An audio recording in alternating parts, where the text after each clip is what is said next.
Kapayapaan po ang sumainyo, mga giliw naming taga-subaybay. Muli po, salamat sa Panginoong Diyos sapagkat ibinigay niya sa ating muli ang isang pagkakataon na magkasama-sama tayo sa mga pag-aaral ng mga dalisay na salita ng Diyos na pawang nasusulat sa mga banal na kasulatan na siyang ipinaglilingkod sa inyo ng programang ito, ang Kabanal-Banalan.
Ako po ang inyong lingkod, kapatid na Migneya, na sa araw na ito ay muli ninyong makakasama sa isang talakayan, sa isang paksa na muling inihanda po ng Kabanal-Banalan.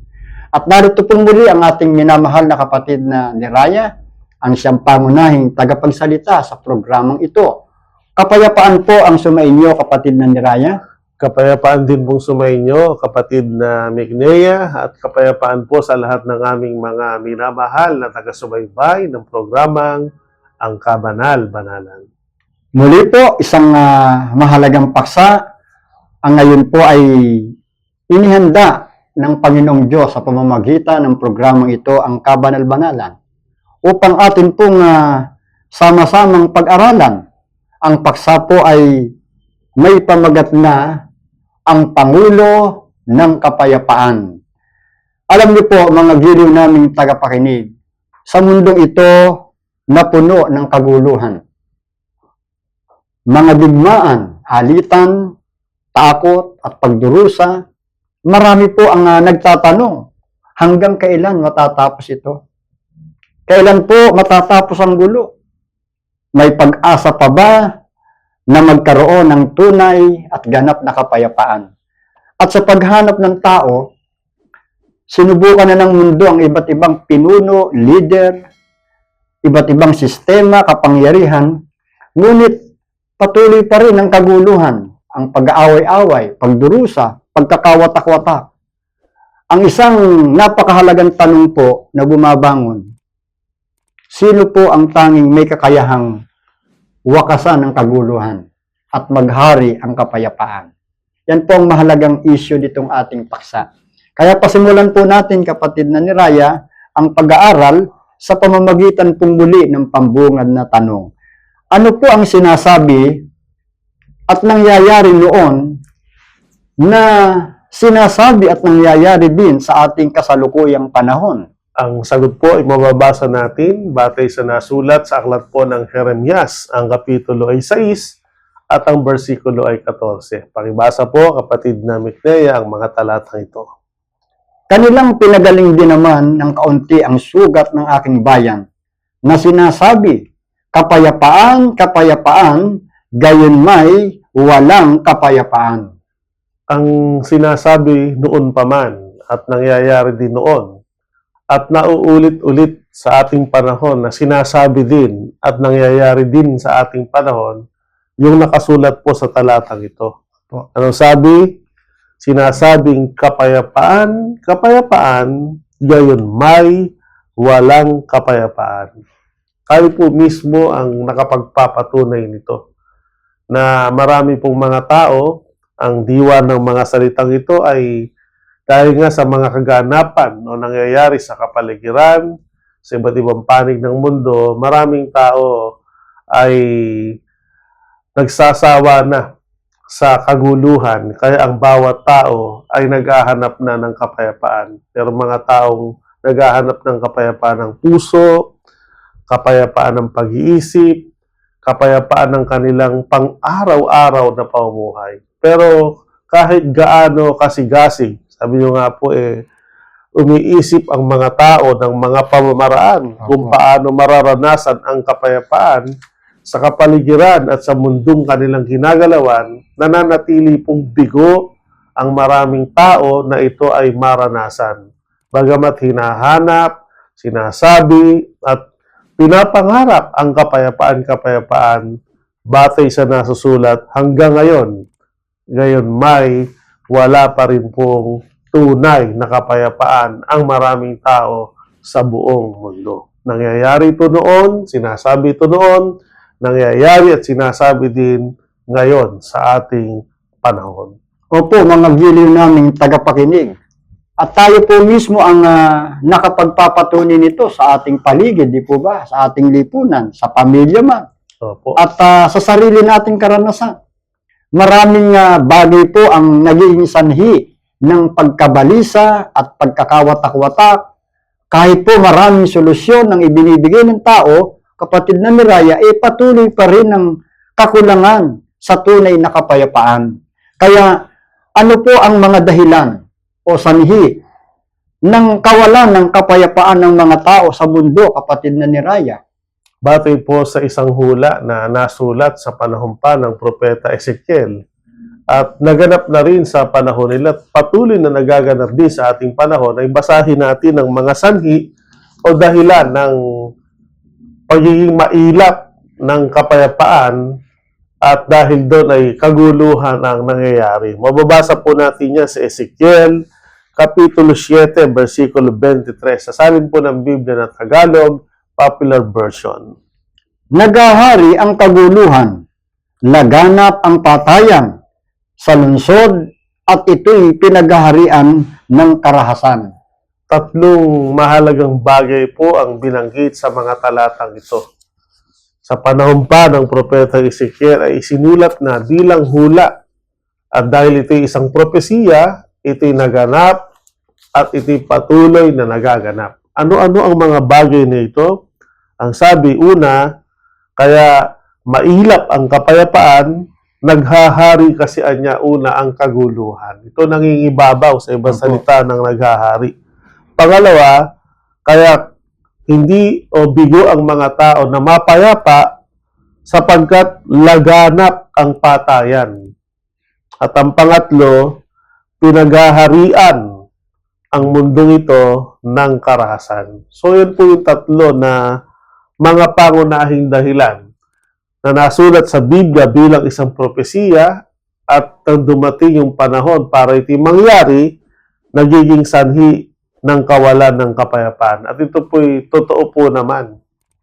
Kahit saang bansa o bayan, pamayanan, kahit nga sa loob po ng pamilya, sabi nga po ng ating kapatid na Miknea, ay bagamat hinahangad yung kapayapaan, yun ang dapat ay mangibabaw sana o maghari, pero ang naghahari kaguluhan.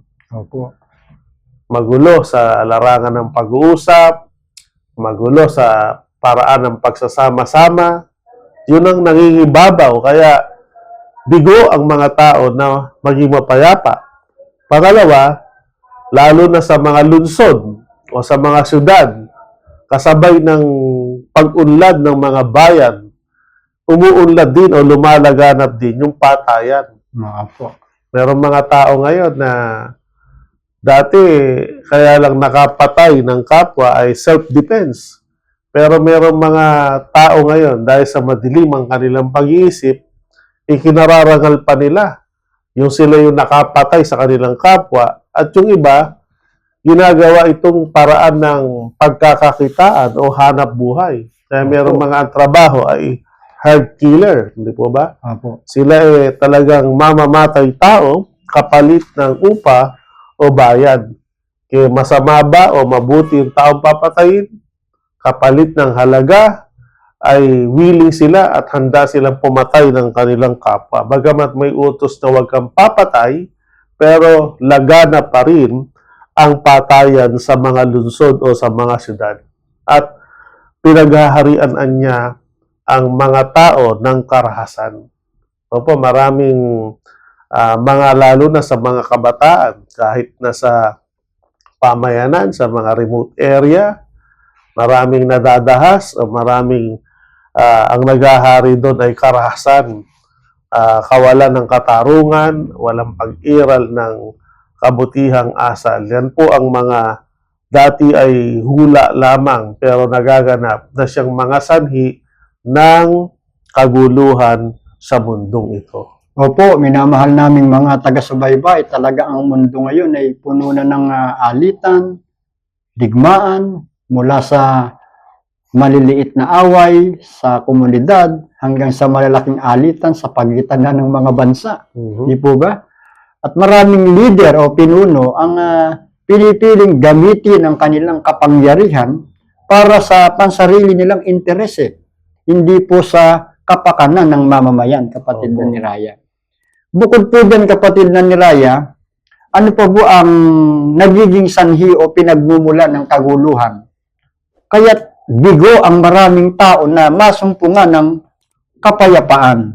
Ito naman po ay hindi lang sa larangan ng pagsasama-sama, may malaking kinalaman din ang mga namiminuno sa mga bansa, namiminuno sa mga pangrelihiyon na pangkatin. Ano po? Mababasa natin ito sa Jeremias, Kapitulo 51, versikulo 46, at gayon din sa Habakuk, Kapitulo 1, versikulos 3, sa salin po ng Biblia na Tagalog, Popular Version. Huwag manghina ang inyong loob, at huwag kayong matakot sa balitang kumakalat sa lupain. May mapapabalita sa loob ng 1 taon, iba't iba, bawat taon. Balita tungkol sa karahasan o mga pinunong nag-aaway-away. Bakit ipinakikita mo sa akin ay pawang kasamaan at kahirapan. Sa magkabi-kabilay nagaganap ang pagwasak at ang karahasan. Laganap ang hidwaan at pagtatalo. Napakalinaw po nito na pinagmumulan o isa pang pangunahing dahilan kung bakit nagpapatuloy ang kaguluhan at nabibigo na maranasan ang kapayapaan. Hindi lang ito sa paraan ng pagsasama-sama ng mga tao sa isang pamayanan, hindi lang ito sa dahilang nagsasama-sama sa loob ng isang sambahayan. Ang gulo, ang pag-aaway, malaki din po kinalaman ayon sa balita na nagaganap sa iba't ibang panig ng mundo, yung pong mga namiminuno, yung mga pangulo ng bawat bansa, yung mga hari sa bawat kaharian ng tao. Ano nangyayari? Sa halip na sila magtulong-tulong o magkasundo para sa kaunlad ng bayan na kanilang pinangunguluhan o ng mamamayang kanilang pinaghaharian, sabi sa talata, ang mga pinuno nag-aaway-away. Sabi ng Panginoon, kung ang kaharian, laban sa kaharian, maglalaban, kapwa sila babagsak o mawawasak. Kaya, hindi lang kawalan ng kapayapaan, hindi lang ang epekto ay kaguluhan. Ang malaking pagkawasak o pagkasira ng mundo o ng bawat bansa, ang malaking epekto kapag ang mga pinuno nag-aaway-away. At tayo po mismo saksi, di po ba? Ng mga nakarang panahon, hanggang ngayon ay papatuloy ang Pangulo ng Russia at ang Pangulo ng Ukraine ay nag-away, nagdigmaan, at bunga ng digmaan dahil sa pagitan nila hindi sila magkasundo, nag-aaway sila bilang kapwa Pangulo, naapektuhan ang mga kawal, ang mga sundalo, pati mamamayan, nasira ang mga bahay, maraming taong namatay. Kaya ang giyera o digmaan na makapaminsala ng buhay ng tao at nagpapagulo sa mundo, epekto yan ng pag-aaway ng mga pangulo ng mga bansa o kaharian. Kaya yung pag-aaway-away o hindi pagkakasundo, yan po ay isang malaking dahilan kung bakit mailap ang kapayapaan. At bukod doon, sabi sa talata sa Biblia, laganap ang hidwaan at pagtatalo. So, hindi lang po yung mga namiminuno ng bansa, bayan, kaharian, pati mga namiminuno ng mga pangkating reliyon. No po? Opo. Yung mga tinatawag nilang mga spiritual leader, mga executive minister, pa naman ang tawag, mga pastor, o ano mga sugo, o ano man mga tawag nila, apostol, o anong mga tungkulin, pati sila, na dapat sana ay nagtuturo ng aral ng kapayapaan, nakikisali pa sa mga usaping pampolitikal, at dahil doon ay nagugulo, hindi lang mga miyembro, pati ang mga pananampalataya, at maging yung paraan ng kanilang mga pagdilingkod. Kaya laganap ang hidwaan, laganap ang pagtatalo, hindi lang sa usaping pangrelihiyon, kahit sa usaping pangpolitikal. So yan po mga giliw naming tagapakinig, talagang yung mga alitan na yan, mga away ng mga bansa na yan sa pamamagitan ng kanilang mga namiminuno, talagang nagdudulot ng kawalan ng kapayapaan. At hanggang ngayon po, ganyan ang nangyayari sa ating mundo. Alitan, hidwaan ng mga pinuno, nagre-resulta ng pagkakabahabahagi ng mga tao sa ating lipunan, sa ating mundo, kapatid na ni Raya. Opo. Napakasama na talaga at talagang napakagulo na ng mundo natin, kapatid na ni Raya. Para bagang wala nang katapusan yung gulo na yan. Naghahangad sila na maupo si ganito ang mahalal, pero ganun pa rin, lalong lumalala ang kaguluhan sa ating mundo. Ang tanong po, kapatid na ni Raya, may pag-asa pa po bang maranasan ng mga tao ang kapayapaan at papaano maghahari ang kapayapaan upang matapos na ang mga kaguluhan? Kung ang iisipin po ay sa paraan ng tao, parang napakalabo na po talaga na magkaroon ng kapayapaan ng mundo. Pero kung tatanggapin nila yung paraan ng Diyos, meron pa pong pag-asa. At narito po ang mabuting balita na kung meron tayong unang dapat makilala tungkol sa kapapayapa, yung Pangulo ng Kapayapaan. Mababasa po natin ito sa Isaias, Kapitulo 9, versikulo 6 hanggang 7. Yeah. Sapagkat sa atin ay ipinanganak ang isang bata, sa atin ay ibinigay ang isang anak na lalaki, at ang pamamahala ay maaatang sa kanyang balikat, at ang kanyang pangalan ay tatawaging kamangha-mangha, tagapayo, makapangyarihang Diyos, walang hanggang Ama, Pangulo ng Kapayapaan. Ang paglago ng kanyang pamamahala at ng kapayapaan ay hindi magkakaroon ng wakas sa luklukan ni David at sa kanyang kaharian, upang itatag at upang alalayan ng kahatulan at ng katwiran mula ngayon hanggang sa magpakailanman. Isasagawa ito ng sikap ng Panginoon ng mga hukbo. Narito po ang mabuting balita na may malaking kinalaman sa kung paano ba ang mga tao sa mundo ay makararanas ng tunay na kapayapaan at siyang magpapahinto ng kaguluhan sa mundong ito sa paraan ng pagsasama-sama ng mamamayan maging ng mga sambahayan. Ayon sa Biblia, kailangan po makilala natin yung Pangulo ng Kapayapaan.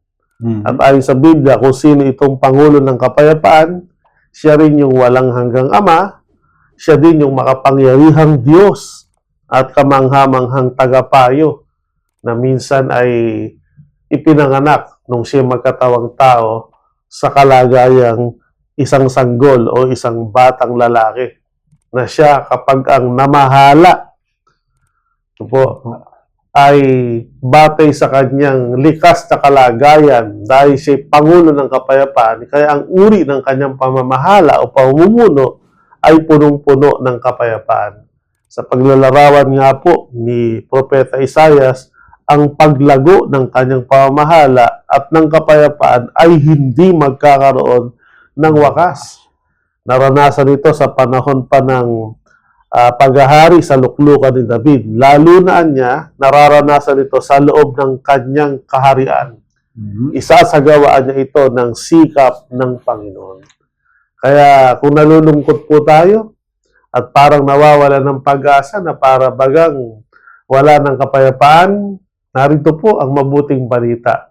Kailangan po makilala nating lahat ang Pangulo ng Kapayapaan na sa kanya magmumula ang isang uri ng pamamahala o pamumuno na iiral ang tunay na kapayapaan at ang sino mang kikilala magpapasakop sa kanyang pamamahala ay magdudulot ito ng kapayapaan ng kanyang puso, ng kanyang isipan, at ng kanyang buhay. Kaya sabi yung tinatawag na peace of mind na maraming tao gustong magkaroon yan. Yan po ay biyaya ng pamumuno ng Pangulo ng Kapayapaan. At ayon po sa aming pananampalataya na may tiyak na batayan sa Biblia kung sino ang Pangulo ng Kapayapaan na dapat nating kilalanin, na siya ring makapangyarihang Diyos, siya ring walang hanggang Ama, ay ang Panginoong Kristo Jesus na nagkatawang tao, na sa panahon ng kanyang pagkakatawang tao, sinimulan niya na ang pagtuturo tungkol sa ikapapayapa una-una ng kalooban o ng kaluluwa ng mga tao. Kaya minsan nag-anyaya siya yung anyong mga napapagal, nabibigat ang lubha, nahihirapan, naguguluhan sa buhay, na magsilapit kayo sa akin, bibigyan ko kayo ng kapahingahan, ng kapayapaan ng inyong kaluluwa. Sapagkat siya lamang po ang bukod tanging makapagbibigay ng kapayapaan sa mundong ito.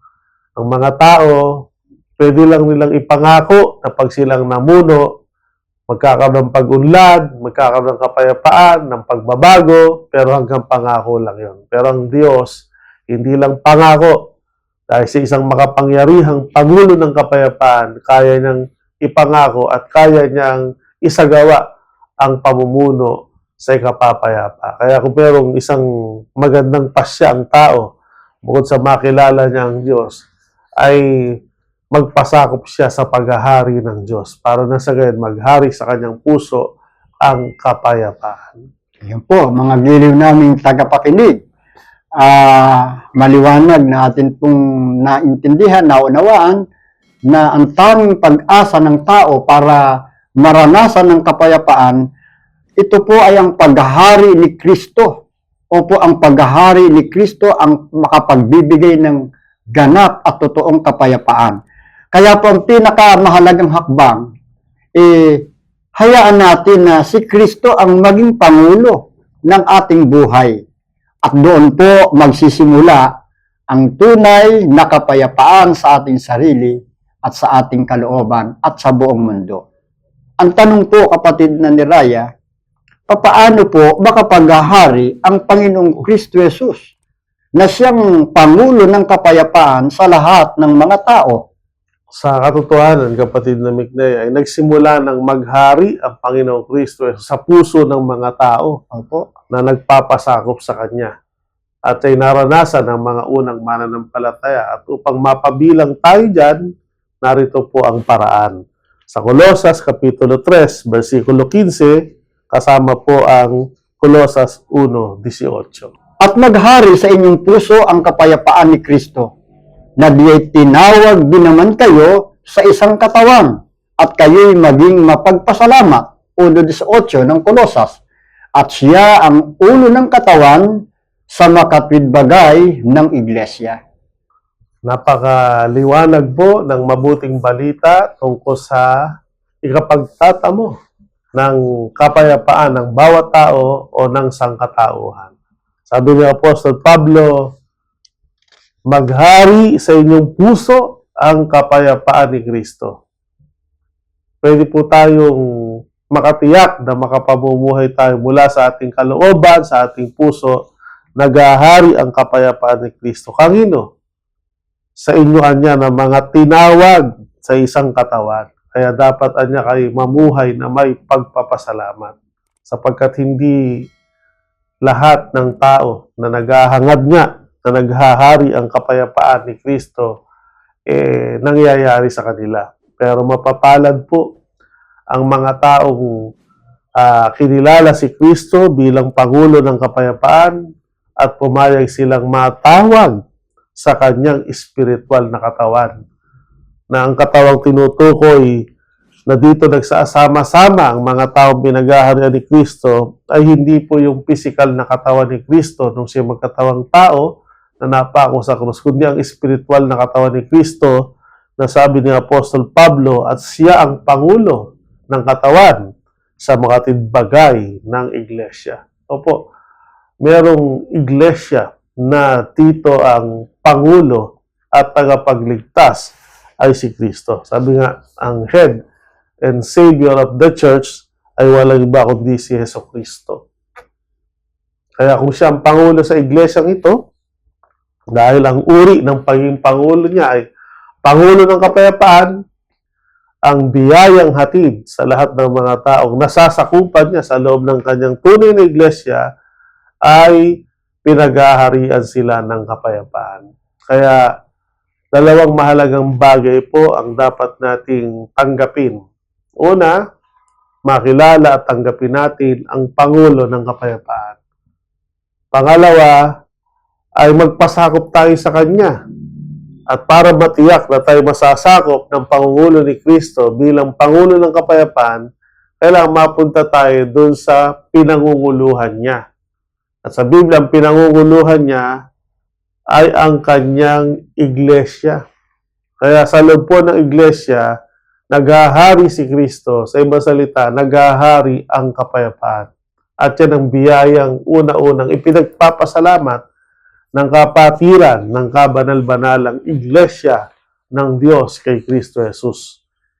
Naghahari sa isip, sa kalooban, sa puso, sa buhay, at maging sa pamayan ng ginagalawan, bagamat nasa paligid na punong-puno ng kaguluhan, pero napakapayapa ng buhay at kalooban ng mga taong nasa loob ng kabanal-banalang iglesia. Hindi nila yon gawa sa kanilang sarili, hindi gawa yon at bunga ng paghahari ni Kristo bilang Pangulo ng kapayapaan sa kanilang buhay. Kaya sana po, tanggapin nating hindi lang ang Panginoong Kristo Jesus ang makapagdudulot sa atin ng kapayapaan, kundi mahalaga rin na tayo ay matawag, maging sangkap ng spiritual na katawan ni Kristo sa mga tinbagay na iglesia upang mabiyayaan din tayo ng tunay na kapayapaan. So yan po, napakaliwanag po mga giliw naming tagapakinig. Ang kailangan po natin ay hanapin ang paghahari ng Diyos at yun ay masusumpungan natin sa iglesia na pinaghaharian ng ating Panginoong Diyos. Kaya sa kabuuan po ng ating pag-aaral, nakita natin ang katotohanan ng mundo. Kaguluhan noon, kaguluhan ngayon, ang mga tao po'y patuloy na naghahanap ng kapayapaan. Ngunit hindi nila ito matagpuan dahil po umaasa sila sa mga pinunong nag-aaway-away, sa mga sistema na hindi naman po nakapagdudulot ng kapayapaan, at maging sa sarili nilang kakayahan. Ngunit salamat po, hindi po natatapos ang kwento ng sangkatauhan. May isang Pangulo na hindi nagdadala ng takot, kundi ng kapayapaan, hindi karahasan, kundi pag-ibig, hindi pansamantalang solusyon, kundi walang hanggang pamamahala ng kapayapaan ni Kristo. Siya ang Panginoong Kristo Jesus, ang tunay na Pangulo ng kapayapaan. Kaya kung nais po nating maranasan ang kapayapaang kay tagal nating hinahanap, isa lamang po ang daan. Hayaan nating maghari ang Panginoon sa ating puso. Ang kailangan lang natin tumugon sa kanyang pagtawag sa loob ng kanyang kabanal-banalang iglesia, upang makabilang tayo sa kanyang katawan sa makatwidbagayang iglesia na kanyang pinagpupunuan. Ipagpala po muli sa atin ng Panginoong Diyos ang araling ito mula po ngayon at magpakailanman.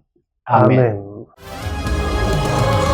Maraming salamat po sa inyong pagtangkilik sa palatuntunang ito ng Kabanal-Banalang Iglesia ng Diyos kay Kristo Jesus. Kung nais po ninyo mapanood ang iba pa naming programa, at upang lubos po ninyo makilala ang Kabanal-Banalang Iglesia ng Diyos kay Kristo Jesus, mag-subscribe sa ating YouTube channel na The Most Holy Church bisitahin ang aming Facebook page na MHC Media. At bisitahin ang ating official website na www.mostholychurch.com. Maraming salamat po.